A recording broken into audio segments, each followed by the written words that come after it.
Welcome to Kenton's videos. Enjoy the video. In this video, I will explain how to grow mushroom mycelium. First, ensure your workspace and all tools are completely sterile to prevent contamination. Next, prepare a suitable nutrient substrate such as grain or agar. Then, introduce your mushroom spores or a small tissue sample. Finally, maintain a consistent, warm temperature for optimal growth. Preparing your substrate correctly is crucial. You can use materials like rye grain or a specialized agar mix.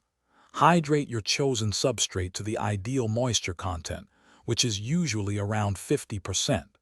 Then, sterilize it thoroughly in a pressure cooker for at least 90 minutes to eliminate contaminants. Let it cool completely before proceeding. Now for inoculation. Always perform this step in a sterile environment, such as a still air box or flow hood. Carefully transfer your mushroom spores or liquid culture onto the prepared substrate.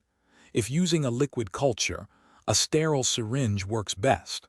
Once inoculated, seal the container tightly to protect it from airborne contaminants. After inoculation, place your containers in a dark, warm area for incubation.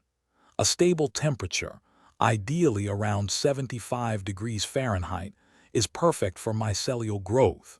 You'll soon see white, thread-like structures appearing, which is your mycelium colonizing the substrate. Try not to disturb the containers too much during this critical phase. Thanks for watching. Consider subscribing if we helped you.